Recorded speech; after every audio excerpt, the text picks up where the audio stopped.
Bhante Dr. Chandima is a professor of Buddhist philosophy in the Department of Philosophy at Ateneo de Manila University, Philippines. His recent peer-reviewed article, Socrates and Early Buddhist Medicine, Ethics, Foundation of Moral Reasoning in the Care of Body and Mind, 2025. He was published in Bodhi, a journal of ideas and culture of Ateneo de Manila University. He also presented his latest research at the annual meeting of the American Academy of Religion, AAR, in Boston, US, in a paper titled Custodians Without Ordination, the Gananasi, is it? Gadinasi, Tradition and Monastic Succession in 17th century Sri Lankan. So let's put our palms together and welcome Bhante with 3 big sadhus. Sadhu, sadhu, sadhu. So now what's the time? 10:40, so 11:20. Okay, good.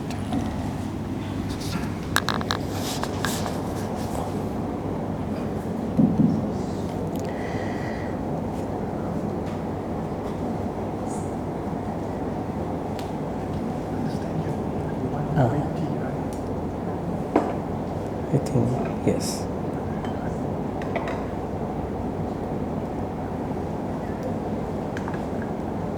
Maybe I will start the talk while you're doing it. Say sadhu 3 times. Sadhu, sadhu, sadhu. Shall we pay respect to the Buddha, to pay homage before we start the Dhamma talk? Namo tassa bhagavato arahato samma sambuddhassa. Namo tassa bhagavato arahato samma sambuddhassa. Namo tassa bhagavato arahato samma sambuddhassa. Good morning, Dhamma friends, here at Setia Sambodhi Buddhist Society. Thank you, Brother John, for inviting, and then this time we have a series of talks coming up in the next couple of months as well. And it's very good to come here, to be back, to see the developments of your building. Actually, when I first came here in 2023, it was just a piece of land. Now 2024, I think you did a lot of donation drives, and 2025, I think you started. Now it's a huge building. So I think you are planning to even open it, right? Perhaps by the end of this year, maybe next year. So I think it's a very interesting, important milestone. So all these programs can be accommodated in a very much more convenient way, right? All these Dhamma classes, Dhamma school, Dhamma talks, gatherings. I think that's a huge milestone coming up. So I'm very happy that all these are happening, even amidst a lot of problems, COVID, global war conditions, right? Lots of things happening in the world, but you are able to make this common cause happen this way. So today, with our time, it's almost 10:42, so we plan to end our Dhamma talk by 11:20 because of Dana thing. Our talk is going to be on a sutta. The sutta was suggested by Brother John. It's not my pick. Patoda Sutta. Patoda Sutta. Anguttara Nikaya 4.113. So Patoda means whip. Whip means, when horse trainers are going to train a horse, they use a kind of a whip. So they are using the whip in different ways for different horses. So the sutta teaches us that different people need to be trained in different ways with regard to their spiritual journey. Or perhaps you can say different people on their side start their Dhamma journey in their own way. So that own way is something like how different horses start their discipline in their own ways. So that is the connection. So I put the topic to be why the same Dhamma touches people differently. I think that's a very interesting thing to discuss. So how do we approach this topic? All of you are learning Dhamma for many years by today, and your first point of entry into the Dhamma could be different. Perhaps it might be a Mahayana temple. You went in and you did the puja, because Mahayana temples are very much predominant in many places in your culture.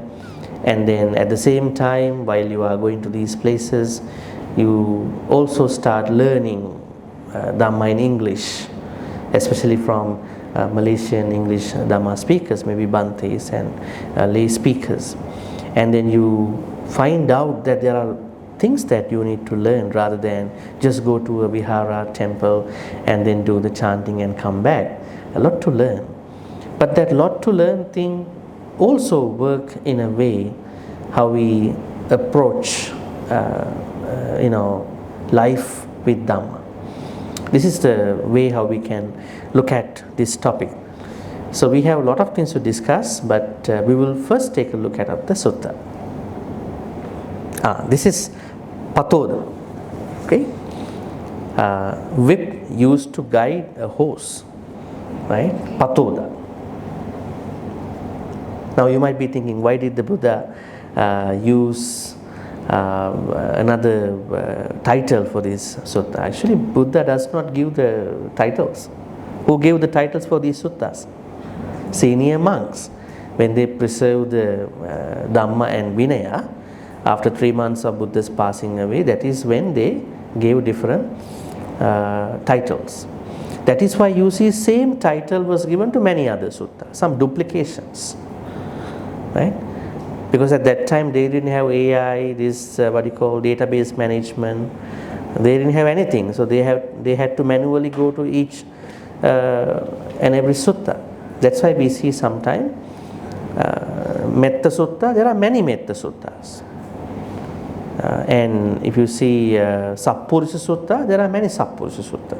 So I just want to tell you the reason why the sutta's name got Patoda. Why the whip? Why not something else? Maybe Sangvega, spiritual urgency, but it's not here. Maybe this is what it is highlighted in the sutta. What is the central teaching across the sutta?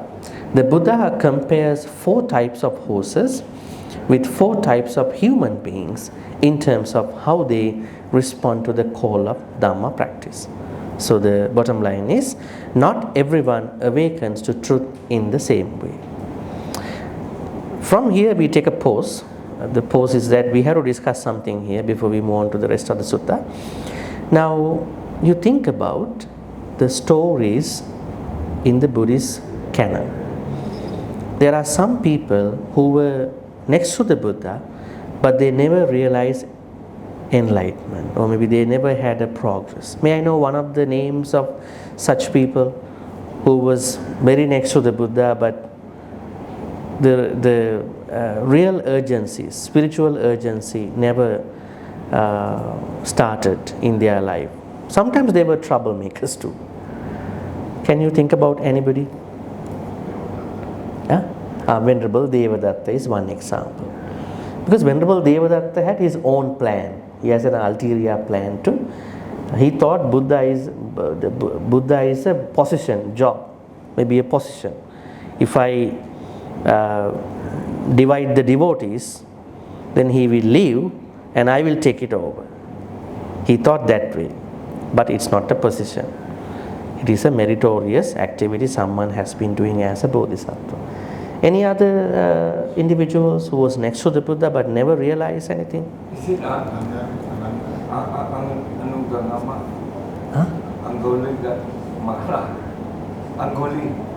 Angulimala?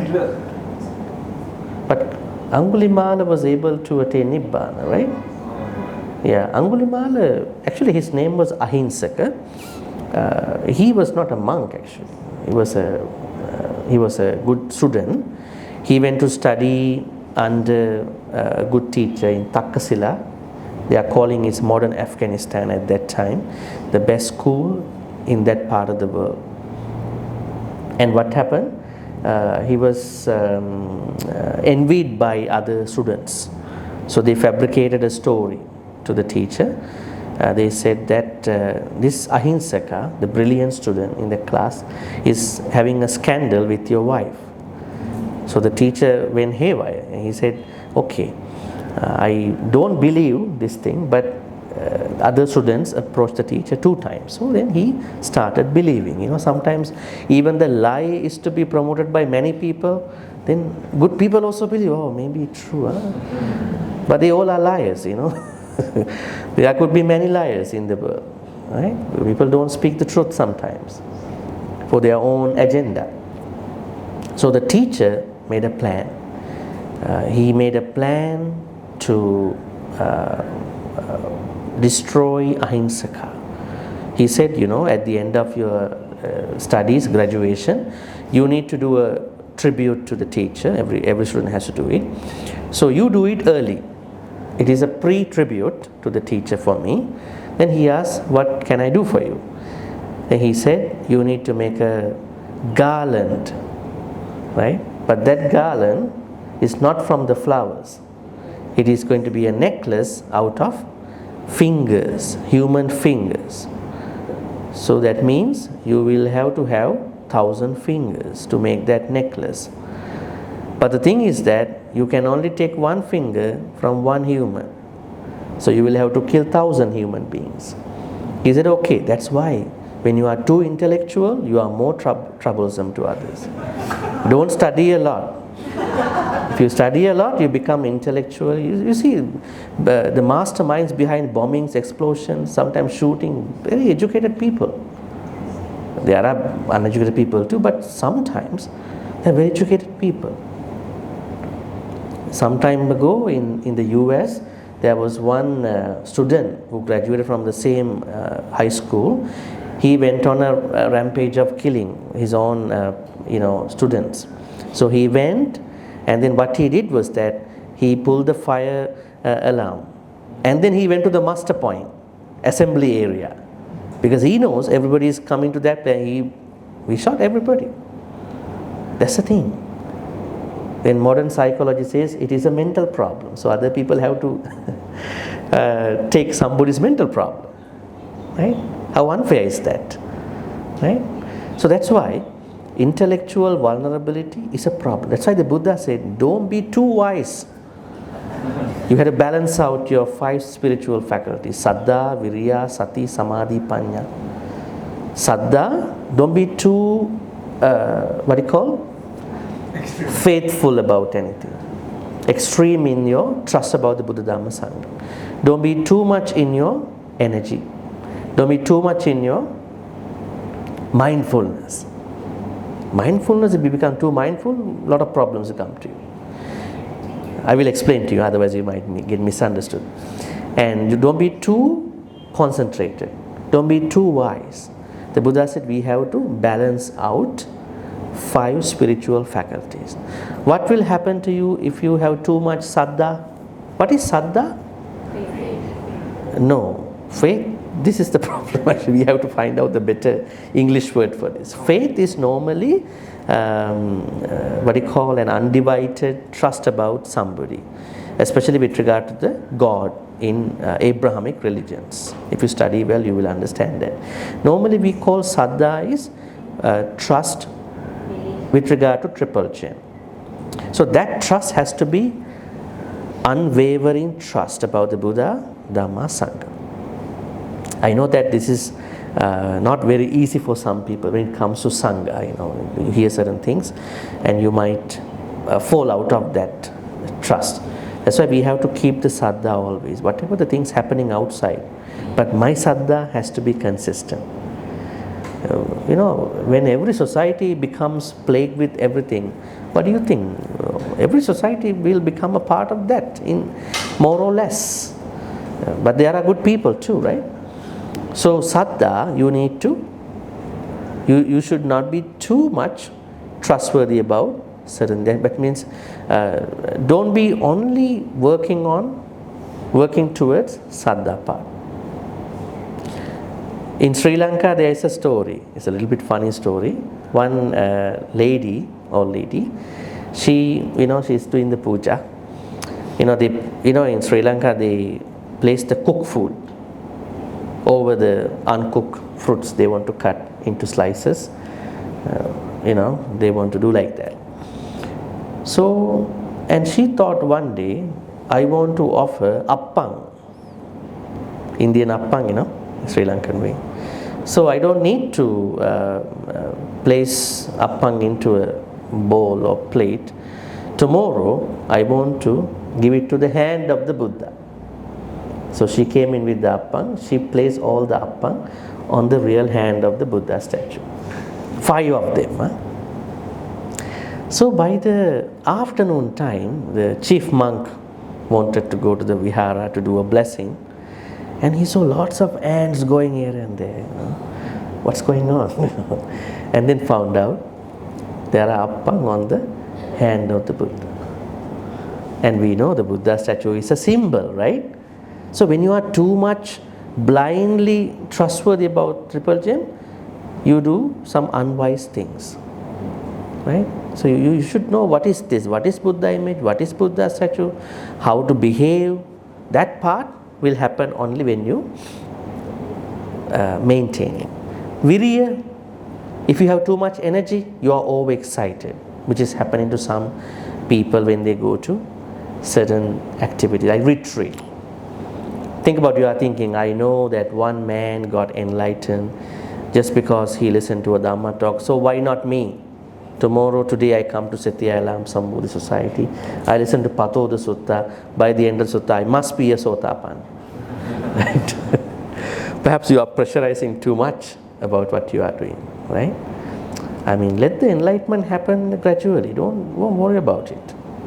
It is a process, right? So don't be too excited about. When you are too excited about meditation, you cannot do it.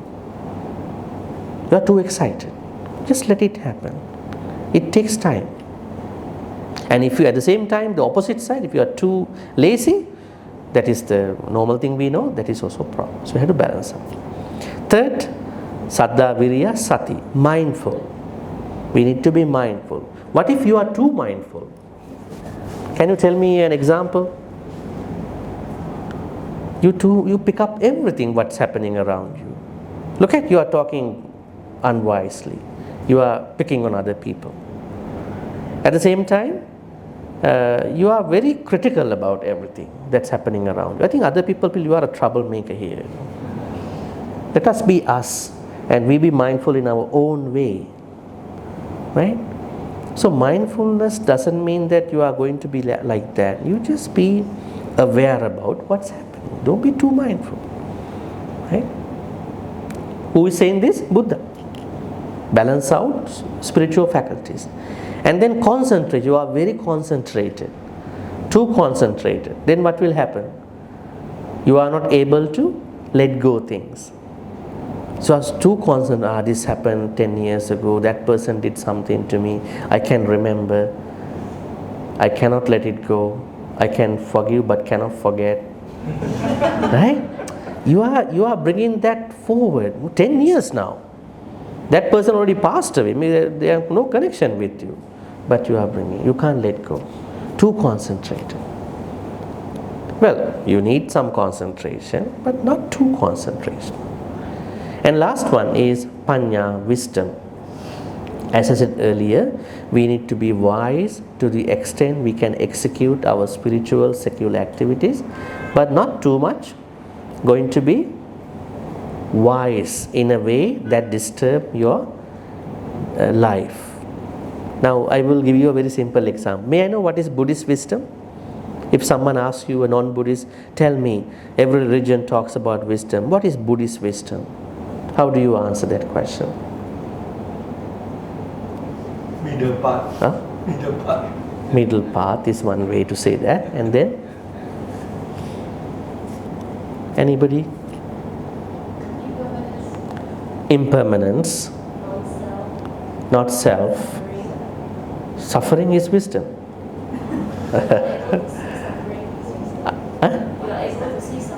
You are able to see something that's happening that we normally ignore to see.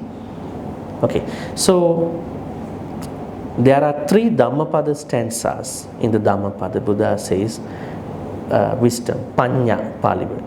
Sabbe sankhara anicchati yada panyaya pasati. If you can see all conditioned phenomena as changing or subject to changes, that is the first step of being wise.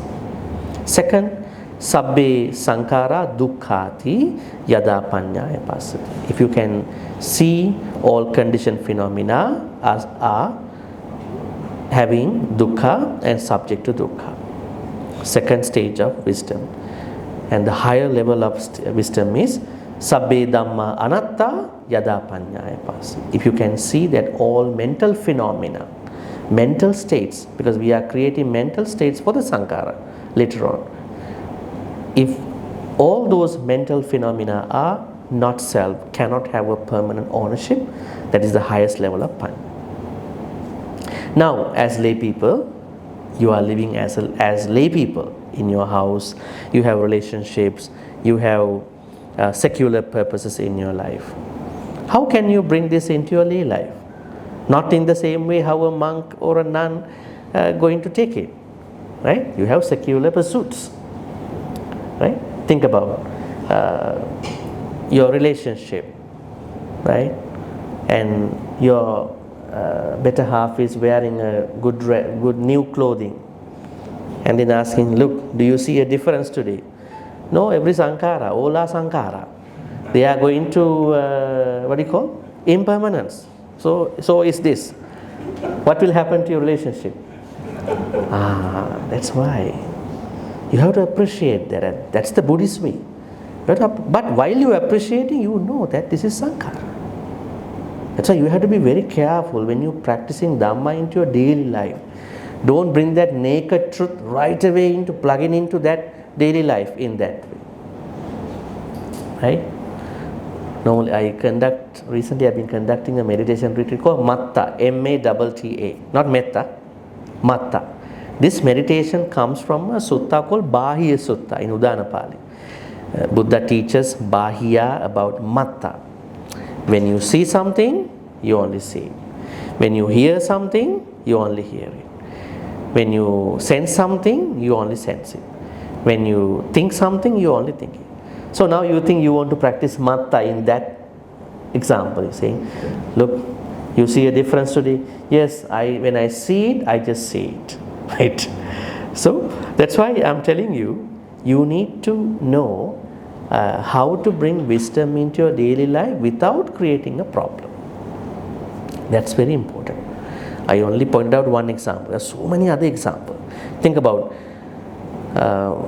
your family going to go for a restaurant for some food, right? And you know that this food are also part of sankhara, right? But they want to enjoy the food. So how are you going to be in that experience, right? I mean, especially sugar cravings and other cravings with regard to that. You let other people be happy, enjoy their life, but you look at it in your different way if you want to look at it that way. But you don't create a problem with regard to what they are pursuing in their life, right?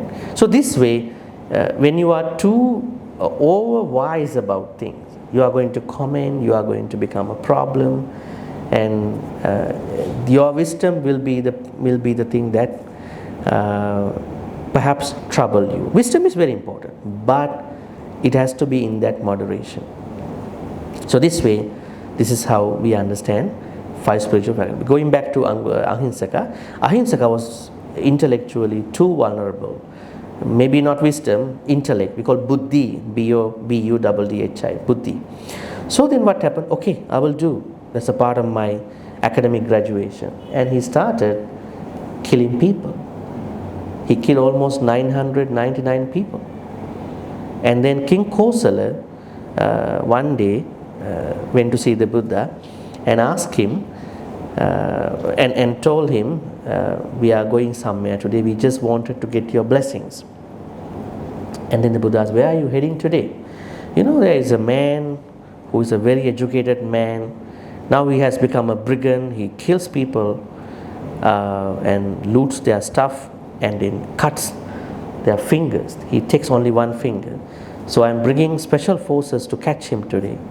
He might be dead, perhaps, because he has become a very problem for many people. So mother overheard this, mother of Ahinsaka, Angulimala. And she wanted to go earlier. You know, mothers are loving their children, even they are very criminals, right? They can't easily cut that off, right? So regardless of what could happen to me, I want to go there and see my son, tell something to him, and then do something. The Buddha saw, if mother is to go early, Angulimala is going to kill the mother, because he only wants one finger. If he kills the mother, I can see he has some potential to become an arahant.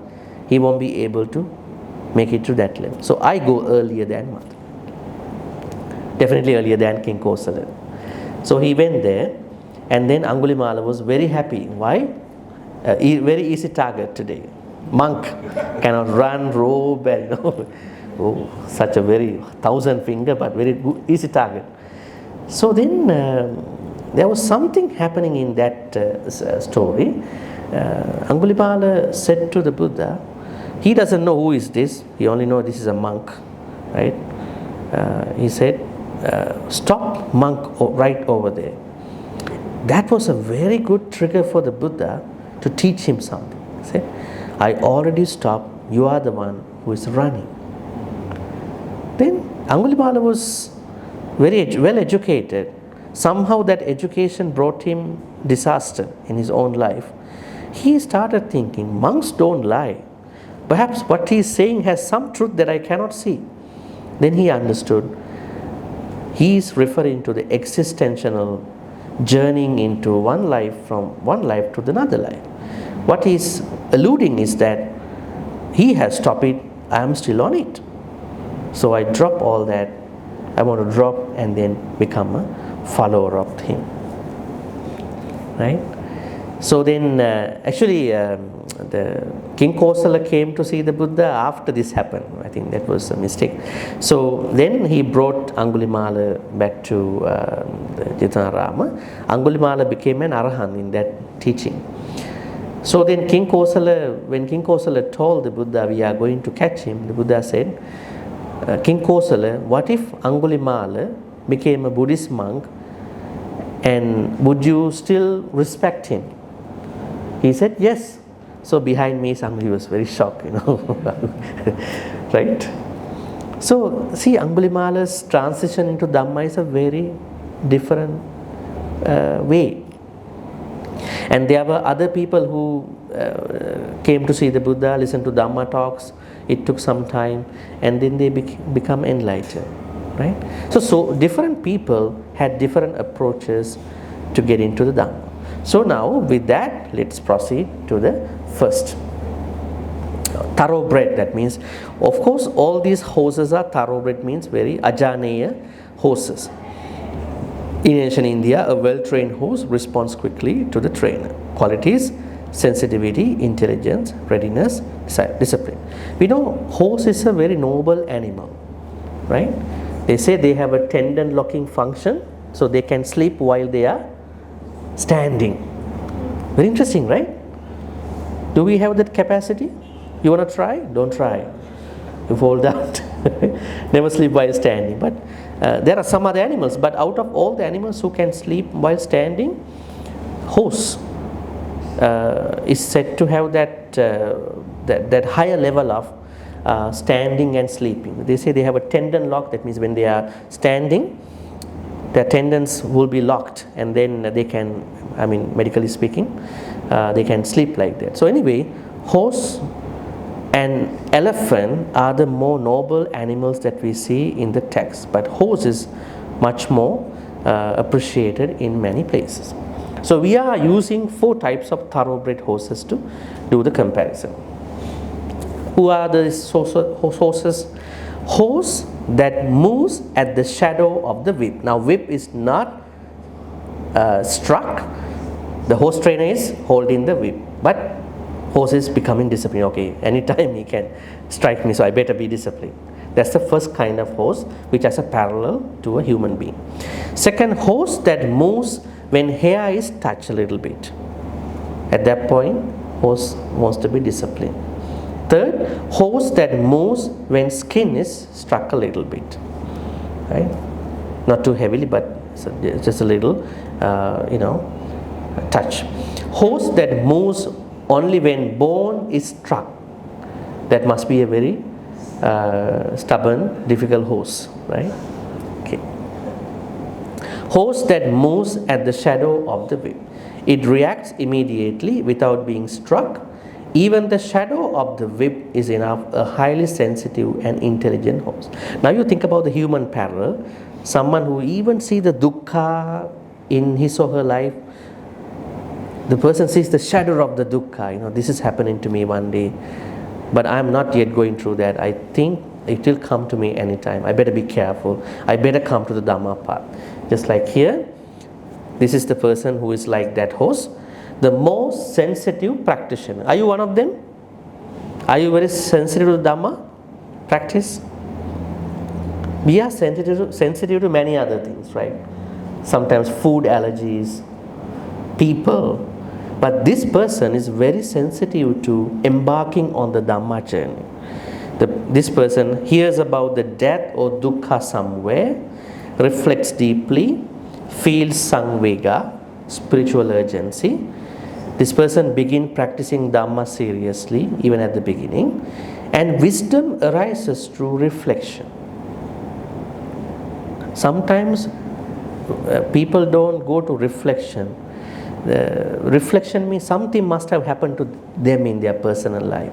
Through that phenomenon, they come to wisdom. Like Patachara's case, right? May I know what is Patachara? Patachara, in Patachara's case, Patachara lost her 2 children. It is said one was taken away by the flood or the river. Another one was taken by an eagle. Husband was bitten by a snake.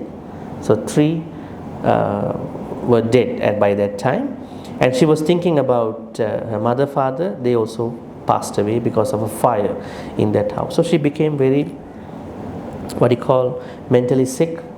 She even doesn't wear clothes, right? Finally, she went to the Jetanarama somehow, and then the Buddha only asked her, sister dear, be mindful, right? That's the only thing. And she was able to understand that because she had practiced in past lives. But it is said that although she understood Dhamma in that way, she only attained Nibbana by looking at a miniature waterfall.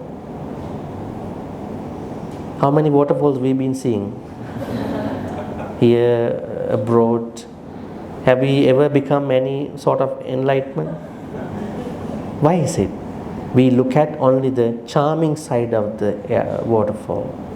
Charming side, right? Not what is happening as a phenomenon. But she understood. She saw water is coming from the top in that miniature waterfall. That water is not what is cascading to the bottom. And what is cascading to the bottom is not what is flowing onto the other side. She understood anicca, impermanence, change in that experience. So that means we have lots of opportunities to understand impermanence, but the only problem is we are not that wise to pick up those objects, those phenomena. We always think, I think I haven't learned a lot of Dhamma. That's why I'm like this. I haven't gone to retreats that much. That's why I'm like this. Maybe I haven't done past cultivation. Perhaps yes. That's why. No, you ignore.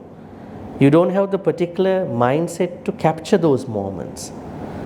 If you can capture them, you must be much more progressive, perhaps even now, in your practice. So this is how the first person, right? So just by having even a shadow of that Dhamma, symbols, Dhamma triggers, you being triggered because of that. Nothing happened to you yet, but you are very sensitive. Second hose that moves when hair is touched. The hose doesn't react to the shadow, but when the whip touches the air, it responds slightly less sensitive. I think we can do the same thing. We can touch our own hair, right? Maybe perhaps the first time you had a white hair, perhaps, okay, you see it, oh, this is not supposed to be in here, right? But it is here now. What to do? I pull it out. If I pull it out, more hairs will come to me. Right? What has happened to me? Am I, aging prematurely? Nowadays there are lots of researchers. When you are too negative about your life, when you are putting blame on others, you age very fast, right? You let your body go to age very fast, right? So perhaps we can take this way. When the horse trainer touches the hair with that what you call whip, the horse feels that I need some training at this point. I'm scared about this. The parallel person is seeing dukkha directly. This person doesn't awaken by hearing about dukkha, but when they see dukkha directly, they reflect deeply. Seeing illness, aging, death, they develop samvega and bring in practice. So that means this second human needs a bit of touch, a little bit of touch from a Dhamma talk, from a reading of a Dhamma book, maybe community gathering. They need a bit of touch. The first one didn't need a touch. He or she could understand the problem. Second one, a little bit of touch. So that person will be into Dhamma. Third hose, the hose that moves when the skin is struck. Perhaps a little bit painful experience for the hose. This hose doesn't react earlier. Only when the whip strikes the skin does it move. Requires stronger stimulus. Some people, they need stronger Dhamma persuasion. They cannot learn Dhamma like this. They need a teacher, because otherwise they don't know what are they going to do. They need some close practice, a good teacher, a close observation. It's like this, when you are a teacher, when you teach, some students, they only learn from the class, but some other students need private tutoring. Why is it? But when they get the private tutoring, they do better than those genius people too. Yes, because they are custom tailored teaching. So I think this one is a bit of engagement from a teacher, from a source, right? The parallel human is dukkha touches close to home. This person awakens only when a family member, a relative, someone close, experiencing dukkha or death, then reflection begins. Now the first one doesn't have to go through this thing in his family, or he only or she only projects the problem coming up. But this one, third person, just like the horse who has been struck a little bit, understand, I have the problem now. Earlier you were thinking, see elderly people, but now you are becoming elderly. You are getting old. Now you see, that problem is not there with them anymore. It has come to me as well. Right? You are trying to compare that scenario. Fourth hose that moves only when bone is struck. I think this needs the highest amount of discipline. The least sensitive hose, it responds only after severe impact. This represents a very strong resistance. There are some devotees who have a very strong resistance to the Dhamma approach, Samma. So they need some amount of perhaps the highest level of teaching, discipline, that tutorship, mentorship, and teaching. The human parallel is personal dukkha as awakening. This person awakens only when problems become too big in their life. Severe illness, maybe a cancer, maybe something else, maybe some other very big issues. They were having a very enjoyable life, but later they know money cannot win at that point. There's something I need to understand in my life. Personal crisis, intense physical dukkha, and at that point only those people understand life is fragile, practice must be. But there's a small problem here. When they want to come with this trigger, they are too old, they cannot practice Dhamma that day. They cannot sit down, they cannot listen, I don't remember what you are talking, I cannot read books. That's why it is said you must have started your practice earlier. Maybe you don't want to be serious, but must have started earlier. At least you have a background to know it. But some people, they never want to look at Dhamma side, because why to go for a Dhamma talk? I'm still good, I'm good. I'm making lots of good money. My family all healthy. But when they hit that time of life, they really want it, but now it's a bit late. But what to do? At least you are in the practice, you are going to the practice. You have to appreciate. But the room, the leeway to study and practice could be a little bit difficult at that point, right? So this is the fourth one. So that means Dhamma has to strike to the extent of the bone, right? Dhamma should go to the bone at that point. Earlier just a shadow. Dhamma is going as a shadow. Then Dhamma is going as just a little bit of hairy moment. The third moment is a skin moment and bone moment. What to do? It's like the problem has gone that far. But anyway, I'm happy because this sutta says that all these people are at least getting to know Dhamma. There are people who have no opportunity to get into Dhamma in whatsoever examples. I think in that way we have to appreciate, we have to be happy about these people. But you need to know what kind of person are you out of these four. Then you can progress. The key concept, Sangvega, the turning point in all four cases, Sangvega, spiritual shock, existential urgency, deep realization of Dukkha.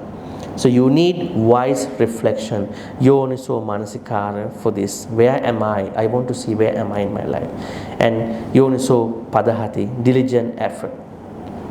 These two are helping you to get into a consistent practice. Okay? So let us increase, develop our Sangvega. Sangvega here means spiritual urgency. Don't wait until big things happen to you. Then you are struggling in two things by that time. That problem and spiritual problem. If you get ready earlier, only spiritual thing. At least you can move on. But when the two problems hit you, you are crushed by those two problems. It's better to start it. Which type are we? Do we awaken in our spiritual life by hearing about Dukkha, by seeing the Dukkha? Second host, when loved ones suffer, only when we suffer personally. So only when we suffer personally is that striking of the bone side. Skin struck is when loved ones suffer. The hair moment by seeing the Dukkha. And then the first one, shadow, is by hearing about Dukkha. So I think these are four opportunities. I don't know where you are now. You have to find out where you are now.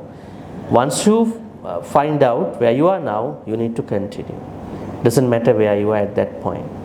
But we recognize that everyone is different in their journey. Conclusion. The Patoda Sutta, VIP AN 4.113, encourages an early reflection on Dukkha. Let me tell you, this Dukkha is a very negative, pessimistic word for many. But this is not how the Buddha discussed this in the suttas. This negativity, pessimism started because of the English translations that were made in the late 18th century and early 19th century. Because they translated Dukkha to be suffering. But Dukkha is not exactly suffering, which has suffering. I think our last talk which I gave here was suffering, pain is inevitable, suffering is optional. I discussed about it here in our last talk in July last year, right? So what you need to know is that Dukkha is this unpleasant experience that we are going through. We don't have to go to suffering to go through unpleasant moments. Now you are sitting down here almost for 1 hour, right? What is your feeling about sitting at this point? Would you like to continue for another 2 years by sitting? I don't think you will like it. right? No dukkha.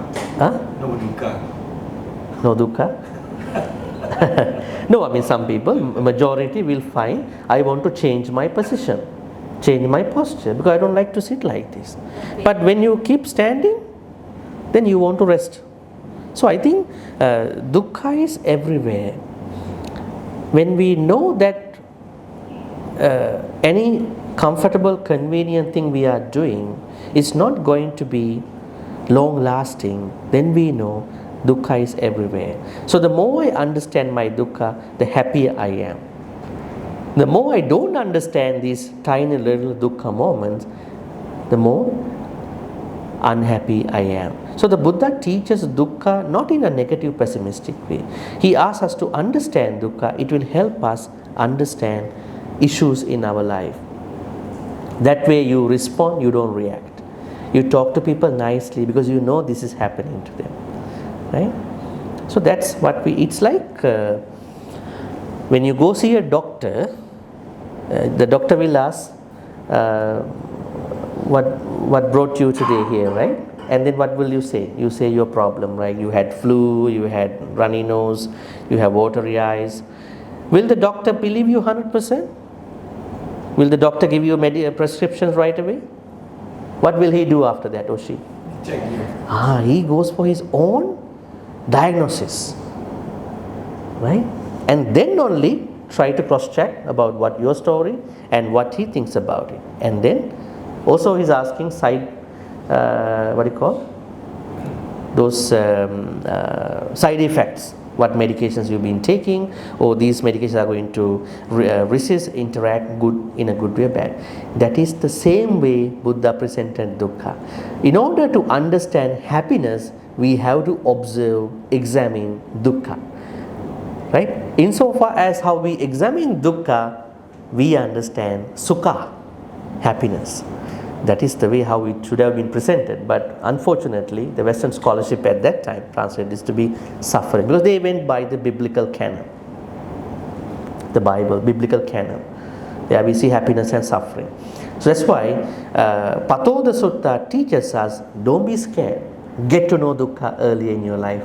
Then you will have less effort to practice.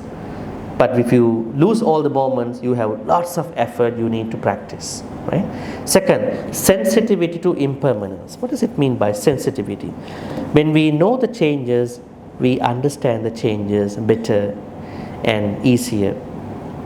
When I don't understand the changes, what will happen is that every change gives me a very hard time, big time. Not even to me. If I am running something, I also bring issues to other people. And finally, urgent practice of the Dhamma. You have started it way earlier. So the wise practitioner does not wait for dukkha. I hope, assuming everybody of you, they awaken before the whip strikes. Let us not wait until the whip is suffering. Here whip means dukkha. Don't wait the dukkha you. Right? You understand the whip of the dukkha earlier, you manage yourself better. Maybe not wait until dukkha strikes deeply before we awaken. This awakening could be understanding life and also enlightenment. Two things.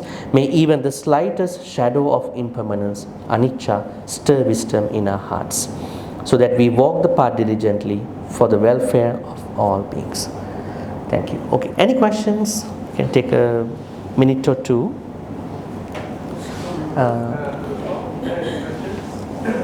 So I can pass this mic and the camera has to be here. If anybody has a question, they have to pass. We will take 1 or 2 minutes because of that. No, this is for the recording. Bhante, what about people who live somewhere in the wilderness who are not touched by they will experience dukkha, but not touched by, don't get the opportunity to be touched by Dhamma. Those people who live in the wilderness, far away, isolated from. You mean those people who are isolated from the urban life? Yes, that's right. So they must have been struck already. That's why they are in the forest. Yeah. So right? how will they went to the progress? forest? How will they be? How can they don't have the opportunity to make progress They do. spiritually? In their own way, they do. Because why they went to the forest? They must be coming from here, right? Urban life. Let's say forest monks, nuns, or other people. They wanted to take that route.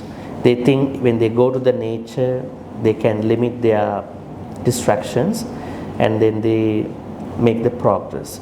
So I could say they could be any of them. Maybe they saw the shadow of the dukkha earlier, so they went to those places. So they have the what you call the trigger. The trigger came from something. That's why they went to those places. They are born in those places. Are you talking those who are born in those places? Yeah, they are born in like high up in the mountain or somewhere very secluded from the Brazil, developed the world. jungle. Yeah. No, dukkha is not only in the urban life. Dukkha is everywhere. Let's say you are in a hilly mountain and you have dukkha there too, right? You have to carry things up, and you have financial things, right? And you have relationships also, and you have weather problems, right? They have their own layer of dukkha. So they progress in that context. But how will they don't get to go to the temple or to listen to Dhamma talk? So how are they going to be touched or awakened by to help themselves? Well, it depends. Some forest places they have temples. Sometimes they find out it in their own life. They don't need a temple too, right? Because this is an existential problem that's happening within us, right? Now you have opportunities here, temples, monks, and all that, right? Some other people don't have those things. They understand it in their own life. Now think about some Western people. They have no temples in some countries, but they like it. But nowadays, I think we can't say that they don't have access. Most of them have internet, right? So they can start it. Problems are there. There are some resource places too. So I think they will get benefited from them in different ways, not in the same way how we do. Okay, thank you. We are lucky to be here.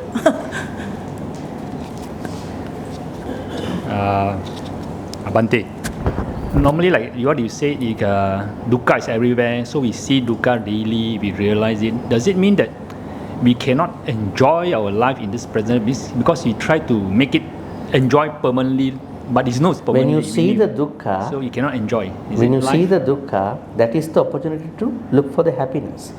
Let's say you see the dukkha, then we can do some support for them, right? Let's say someone is struggling in their life, so we do our support for them in whatever our way. That will become your happiness when you support them. So what you are saying is that when you see the dukkha everywhere, what is the possibility for us to become happy, right? Is it that's what you're asking, right? No, we normally like to enjoy things, no? So you like to make the things last longer, but you know you really cannot be longer. So you like to, when you enjoy the happiness, you want the happiness to be longer. Rather than money, properties, life, all good life, all kinds of things, good food. People like permanent, but you know it cannot. So I think the better enjoy way the is that daily Buddhism life? takes an approach to tell people you should know the period of that happiness. Understanding the period of each happiness is a part of this wisdom. Now think about money, right? Think about money. You are in a certain industry. Sometimes you fear you will get laid off, right? But you're making good money. But anytime, because of the changes in the industry, you might be laid off, but you're making good money. But if you know that this can happen anytime, if you get ready for any future opportunities, that will be your happiness. But if you are thinking, I have so much money now, I'm not going to get ready for the next thing if something happens, then you are into dukkha. So Buddhism teaches us to understand how far you can go in that happiness and how to look at it. And then you move on to the next level of the happiness, or maybe another type of happiness. But if you think that the thing that I'm enjoying now must be long term, must be permanent, that itself an unwise way to look at it. Because nothing is going to be permanent in that way. That's when the Buddha is creating the leeway for people to be happy in their life. Understanding each happiness and how it works and how to interact with it and how to let go at the end if that happens. So it's like how to have the happiness of letting go. How to? It means you must understand when you let go, you'll be happy, right? Letting Happiness, go, yeah. letting go is also part of the happiness. Yes, Because yes. you when you only let go, you go to the next happiness. Right? It's like death. We only talk about living. Death is the other part of the living, right? Our life. It has to happen. So I think we have to, extend our wisdom to that too. Yeah, thank you. Yes. Maybe last question. Yeah. With that question, can we just say that we can still enjoy but without attachment, and it's within our 5 precepts. As long as you keep the 5 precepts, you can still enjoy but without attachment. So anytime when you lose it, you don't feel hurt or you don't feel attached to it. You know that it No, will be better way to say is that clinging. clinging. You enjoy without clung to that. Attachment is an embedded experience into every enjoyment. Think about you love your parents, right? So when you love your parents, you have an attachment to them. We cannot deny that. So it is embedded in that care. But if that care is going to be a part of upadana, clinging, that is the problem. So as lay people, you can enjoy your life, but by knowing the the fleeting nature of that happiness. You have to know that fleeting nature. It's fluid. It's always fluid. You don't take it as a very permanent thing, but never enjoy it unethically. That's number one. Never get it unethically. Never enjoy it unethically. Never bring clinging to that. So then you are good. That's the way to go to. That is happiness. So when you don't take it from unethical means, when you don't enjoy it in unethical ways, when you don't have clinging means you are in moderation. Eating, relationships, traveling, other things, they all are in moderation. So you are good. So then sukha is there. But it can be flipped anytime. Sukha, dukkha, dukkha, sukha. The thing is that we have to train us to know dukkha, dukkha, sukha can be dukkha anytime. Dukkha can be sukha, right? That mindset, upekha mindset, has to be developed. So I think we have to close the session already. Maybe we will take one last question from and we'll finish. Yeah. Thank you, Bhante, for the last question. Bhante, I just wanted to find out if we see the person and not the attack, as when we are practicing the Dhamma and practicing, we see the person, not the attack. And because sometimes when we see the person, somehow rather the people often act from their greed, delusion, or fear, or ignorance. On that note, that's where our actions reflect their mind and not necessarily us when they talk to the person. So my question is this: in the reflection on ourselves, to see ourselves as non-self, do we reflect they are upset and confused? This is about them, not us, so that we are not drawn to their self, but we avoid, or probably we take precaution that it's a non-self thing that should appear during that time. Can you try to rephrase in short? Other people are reacting to us. Yes. And then? Because during the discussion, like most of the time, we see the person. When we see the person, they come from different perspective and context. So on that note, sometimes during the discussion itself, there are good notes. Sometimes there are attack notes.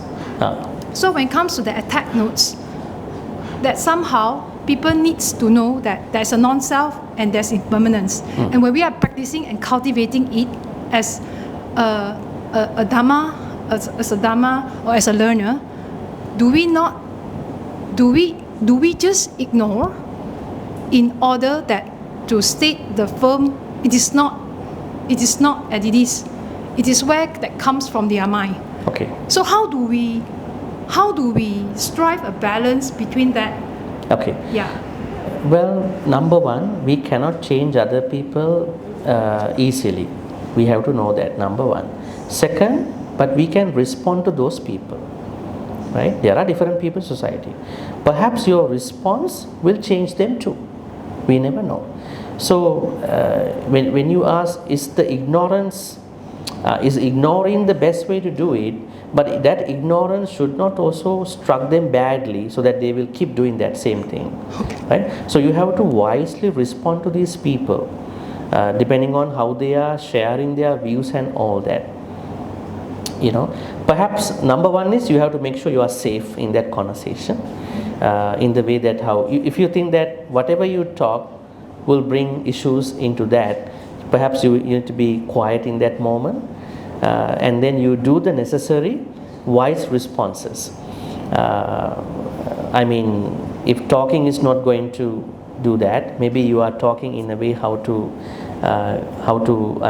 get them into the discussion properly. But if that is not going too well, maybe you have to think about other ways to respond to them too. It depends. I don't know exactly what is going on in that moment, but better to respond, not to react. Always think we don't need to change other people. Of course, you come here to learn something. In those conversations, don't try to show them that I'm going to change you. They will be so much reactive to you. Perhaps they know they are bad too sometimes. They know they are busybodies. But the way you handle them will give them a good impression. Right? The way you talk and how you do your things. Right? Anyway, don't try to escalate. That's number one. Don't try to escalate their nature of that situation. Thank you. So, anatta is a very big area, the concept to bring. You don't think about it in that point. But you don't need to get personally attacked by them, the way you process. Just let them go, whatever they are doing. All right. So Thank you, then we Bhante. will finish, wind up our Dhamma talk.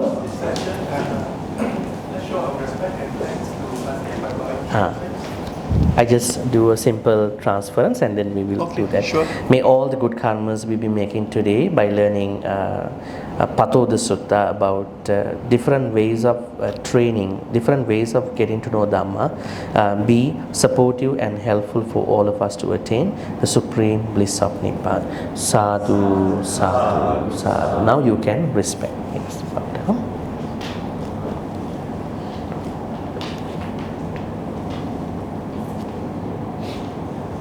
Sadhu, sadhu, sadhu. We would like to Now, invite Bhante for Dana. our lunch dana offering.